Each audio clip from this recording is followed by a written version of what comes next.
We have a new biopic out, and it's also a new Lego movie. Let's talk about it. I firmly believe that everybody has talent, beauty, and potential. Keep open our eyes to a whole different. What's up, everyone? Today I'm going to be reviewing Piece by Piece, the new Lego movie, which is also a biopic about Pharrell Williams. This is our first Lego movie since 2019, when I'm pretty sure the Lego Movie 2 came out and didn't perform well. I think it made under 200 million worldwide on like a almost $100 million budget. It was mainly because it wasn't good, and also they took a while to make that in between the first one, because the first one is still I think it's my favorite Lego movie. I do love the Lego Batman movie, but those two will just never be beaten. They're just too amazing. But this was such a really cool approach and way for them to make a new Lego movie, making it a biopic mixed with like some documentary style in here. Because, like, you know, biopics are like kind of the told story people, but this is kind of like a biopic documentary-esque movie where he's kind of telling his life story. You're gonna flash into an interview with him. It's really cool how they do it, and I was really, nervous. I'm be honest here, I was nervous and on the fence about this one, but I really enjoyed it. I will say though, even though it is a Lego movie, I wouldn't really recommend it for kids or something like that. I don't think they would enjoy it as much. I mean, in my showing that I went to, the kid went into this with his parents and they kind of just left like halfway through it or something, because it's mostly all story and music. It's not really like any action like the other Lego movies. I mean, I think you would know that by going into it by seeing the trailer, which is kind of weird. But I would say that this is kind of made for teens or adults that, know at least one or two Pharrell songs.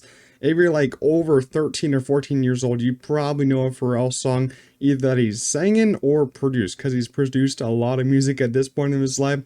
And, it's weird to say that Lego company is like making a movie for teens and adults, but also at the same time, they're making Legos for adults now. Like, the prices of some of these new sets are crazy high. Like, I bought the new Lord of the Rings set a couple months ago, and now it's like $450 on its own. Like, I guess the Lego company is just for adults now, and I'm not complaining. But yeah, I felt like this movie was a total vibe from start to finish. Having it be out of Legos really added to the style and creativity of this movie.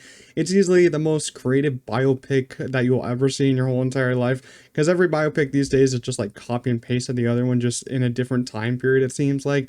The amount of colors and story that they were able to cover here in this short runtime is probably another reason why they decided to tell the story in Legos, because you're kind of going from the beginning of Pharrell's life, when he's a child or all that, and then to the recent points in his life. And I really did enjoy like the creativity that he used, because he's a very creative person. If you've seen his music in this movie, if you watch it, and he kind of explains how when he listens to music, he kind of sees the colors and all that. And I really did enjoy how you get to see that for yourself in this movie, get to see what he sees. It's a very creative movie, and I think that he did a great job with it. It also reminds you how much of a true talent and musician that Pharrell is. Not only is he a great producer, but also a great singer, because he does sing on a lot of his own tracks. He's also shaped this music industry for years and will continue to make his stamp in for a long time. He still has a long time left, and he still has a lot of Despicable Me movies to cover, because they keep coming out and they keep asking him to come back after he made their infamous hits on those movies. There's even a short gag in this one about him making the hit Happy, which is one of my favorite songs of all time. It just made a huge stamp on just the public, and they talk about that in this movie. It's really great to hear him talk about that song, and great to hear him talking about a lot of other familiar songs, because the soundtrack on this one, I looked at the soundtrack on this one after it was done, and oh my god, all these songs are just great. Like, you get to see in this movie just so many amazing songs that he's produced. And you also have a great cast, a great Lego cast, I would say, because they're all Legos. You have Gwen Stefani as a Lego, Snoop Dogg, and when they're in the studio with Snoop Dogg, they spray PG spray. If you don't know what PG spray is supposed to be, then I guess you're too young to understand it, but I thought it was pretty funny. You also had Justin Timberlake as a Lego, Kendrick Lamar, Daft Punk. Daft Punk was awesome. Jay-Z, Pusha T, all those other people. But when Daft Punk came on the Legos, they had like a Get Lucky needle drop, and I was like, that is hard. That's like one of the best moments in the movie. It was really cool to see all these famous people as Legos. I'm like, damn, if more people want to be creative like this, I'd like some more biopics with Lego people. It was cool.